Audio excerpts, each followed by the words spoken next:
నెల నెల జీతాలు అందుకునే పరిస్థితి కోల్పోతున్న తెలంగాణ రాష్ట్ర విద్యుత్ శక్తి శాఖలో విధులు నిర్వహిస్తున్న బిల్ కలెక్టర్లు ఉమ్మడి ఆంధ్రప్రదేశ్ తెలంగాణ రాష్ట్రంలో గత 2-3 దశాబ్దాలుగా కాంట్రాక్టు పద్ధతి మీద విద్యుత్ శక్తి డిపార్ట్మెంటులో బిల్ కలెక్టరుగా విధులు నిర్వహిస్తున్నారు.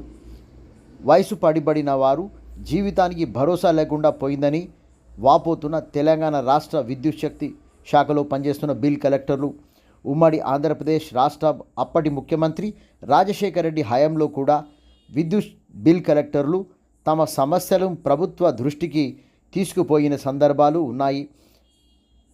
ఎన్నో రకాల నిరసన కార్యక్రమాలు, అసెంబ్లీ ముట్టడి లాంటివి చేపట్టిన చరిత్ర విద్యుత్ బిల్ కలెక్టర్లకు ఉందని తెలుస్తుంది. తెలంగాణ రాష్ట్రం ఏర్పడితే ఆంధ్ర వాళ్ళు ఆంధ్రాకు వెళ్ళిపోతారని, తెలంగాణ అంతా ఇక మనదే అన్న కేసీఆర్ మాటలుగా మిగిలిపోయి కాలిపోయిన ట్రాన్స్ఫార్మర్ వలె మిగిలిపోయింది అని అంటున్న విద్యుత్ బిల్ కలెక్టరు నిర్లక్ష్యం వహించిన అప్పటి కేసీఆర్ ప్రభుత్వం ఇప్పటి వరకు ఆ సమస్యలను పట్టించుకోకపోవడం, ప్రభుత్వం మారడం ఇలాంటివి జరిగిపోయాయని, మాకు మోసం జరిగిందని, అన్యాయం జరిగిందని తెలుపుతున్న విద్యుత్ బిల్ కలెక్టర్లు కాంగ్రెస్ పార్టీ పిసిసి అధ్యక్షుడు రేవంత్ రెడ్డి హామీలను కట్టుబడి కాంగ్రెస్ పార్టీని తెలంగాణ రాష్ట్రంలో అధికారంలోకి తీసుకురావడంలో కూడా మేము సహకరించాం అని అంటున్నారు. దురదృష్టవశాత్తు విద్యుత్ వినియోగదారులకు, అది పేద ప్రజలకు 200 యూనిట్ల లోపల విద్యుత్తు వినియోగించుకున్న వారికి కాంగ్రెస్ పార్టీ ఎన్నికల హామీని పురస్కరించుకొని అమలు చేస్తున్న గృహజ్యోతి పథకం తెలంగాణ రాష్ట్ర ముఖ్యమంత్రి రేవంత్ రెడ్డి ప్రభుత్వం 200 యూనిట్లు కాల్చేవారి నుండి పైసా కమిషన్ విద్యుత్ శాఖకు రాకపోవడంతో విద్యుత్ బిల్ కలెక్టర్లకు జీతాలు అందని పరిస్థితి ఇప్పుడు తెలంగాణ రాష్ట్రంలో సుమారు 700 మంది విద్యుత్ బిల్ కలెక్టర్ల పరిస్థితి నెలకొంది. దీంతో 50-60 సంవత్సరాల వయసు పైబడిన వారు కుటుంబ బాధ్యతలు, పిల్లల పోషణ, మిగతా రకాల అవస్థలు ఎదుర్కొంటున్నారు. ఇలాంటి పరిస్థితి నుంచి తెలంగాణ రాష్ట్ర వ్యాప్తంగా విద్యుత్ బిల్ కలెక్టర్లు కోరుకుంటున్నది ఏంటంటే ముఖ్యమంత్రి రేవంత్ రెడ్డి చొరవ తీసుకొని ఉద్యోగాలకు భరోసా, జీతాలు ఇచ్చి ఆదుకోవాలని కోరుతున్న విద్యుత్ బిల్ కలెక్టర్ల సంఘం నాయకులు, ఉద్యోగులు అని అందరు అనుకుంటే మరి వచ్చేదెవరు, పోరాడేదెవరు, చేసేదెవరు, ఇక్కడ మాట్లాడేదెవరు? చేయటి వాళ్ళకి అవసరం మన గురించి మనము పట్టుబట్టి. మనకైతే నిజంగా చెప్పాలంటే డిపార్ట్మెంట్లో బిల్ కలెక్టర్లు ఎక్కువ కష్టపడతాం, కానీ బిల్ కలెక్టర్లకు ఉన్న దరిద్రం ఎవరికి లేదు. ఎందుకు అంటే మన లోపల యూనిట్ లేదు కాబట్టి. మన యూనిట్ ఉంటే ఈరోజు మన బతుకులకి ఇక్కడ ఈ రోడ్ల మీద ఉండాల్సిన అవసరం లేదు. ఎప్పుడో మేలుకోవాలి, ఎప్పుడు ఆన్లైన్ సిస్టమ్ వచ్చినప్పుడే మేలుకోవాల్సింది. గత ప్రభుత్వంలోనే మనము ధర్నాలకి ఇట్లా చేస్తే బయట వాళ్ళం ఏది తెలంగాణ వచ్చిన తర్వాత.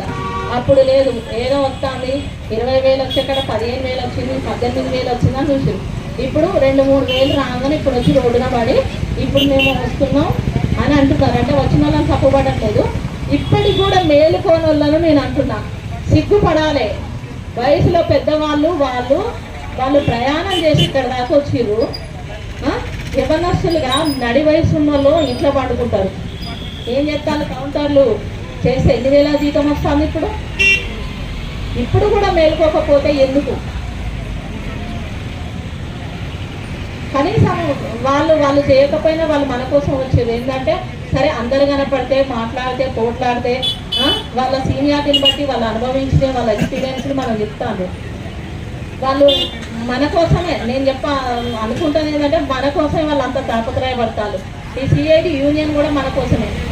ఏ యూనియన్ పట్టించుకోలేదు. మన 327 11 4 ఇంకెవరో ఉన్నారు, ఎవరు పట్టించుకోలేదు. టీఆర్బీ కేసు ఇట్లా గత 20-25 సంవత్సరాలు 30 సంవత్సరాల నుంచి విద్యుత్ సంస్థని నమ్ముకొని ఇదే మా ఉద్యోగం అనుకొని మేము విద్యుత్ రెవెన్యూ బిల్లు వసూలు చేసుకుంటూ మేము కలెక్షన్ చేస్తున్నాం. మాకు నెలకు అంటూ శాలరీ అనేది ఏమీ లేదు, ఇతర జీతం లేదు.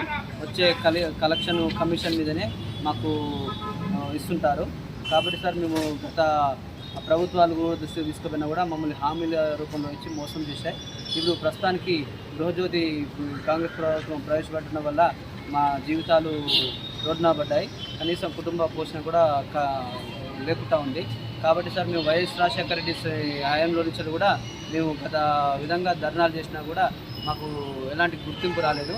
కాబట్టి ఈసారైనా ఈ రేవంత్ రెడ్డి గవర్నమెంట్ మా దృష్టికి తీసుకొస్తారని మేము ఖచ్చితంగా నమ్ముతున్నాం. మాకు న్యాయం చేస్తారు ఏదో విధంగా అనుకుంటున్నాము. బట్టి విక్రమార్కను కూడా కలిసి మేము చేసిన మా సమస్యలను 2-3 దఫలో అతనికి సార్కి చెప్పి మా సమస్యను వివరించడం జరిగింది. కానీ ఎలాంటి ప్రయోజనం లేకపోయింది. దానివల్ల ఈరోజు ఇందిరా పార్క్ దగ్గర మా సమస్యల మీద రిలా దీక్ష చేయడం జరుగుతుంది. ఈ క్రమంలో మేము కలెక్షన్ చేసే క్రమంలో మేము పోయేటప్పుడు కూడా మాకు కనీసం కూడా మా ఛార్జీలు, పెట్రోల్ ఛార్జ్ కానీ బస్ ఛార్జీలు కానీ మేము అదనంగా భరించాల్సి వస్తుంది. కాబట్టి దయచేసి ఈ ప్రభుత్వం మమ్మల్ని ఆదుకుంటుందని నమ్ముతున్నాం. ప్రభుత్వం జియో నెంబర్ 11 ప్రకారం మాకు కనీస వేతనాలు కల్పించినా కూడా ఏమాత్రం కూడా ఆర్థికంగా భారం పడదని భావిస్తున్నాం. అలాగే ఈ గృహజ్యోతి పథకం ప్రవేశపెట్టడం వల్ల ప్రజల్లో ఈ సంక్షేమ పథకాలలో మంచి ఆనందం వ్యక్తం చేస్తున్నారు. కానీ దానికి మేము వ్యతిరేకం కాదు. ఎప్పటికీ గృహజ్యోతి పథకం అనేది మాకు కూడా చాలా సంతోషకరమైన విషయం వాస్తవమే. కాకుంటే అదే టైంలో మాకు ఉపాధి కోల్పోవాల్సి వచ్చింది. కనుక ఈ కాంగ్రెస్ ప్రభుత్వం మనం గుర్తించి జియో నెంబర్ 11 ప్రకారం కనీస వేతనాలు కల్పించి మమ్మల్ని, మా కుటుంబాన్ని రేవంత్ రెడ్డి గారు, ముఖ్యమంత్రి గారు దయచేసి బట్టి విక్రమార్క గారు మమ్మల్ని ఆదుకుంటారని మా బిల్కర్ అందరి వద్ద మేము కోరుకుంటున్నాం.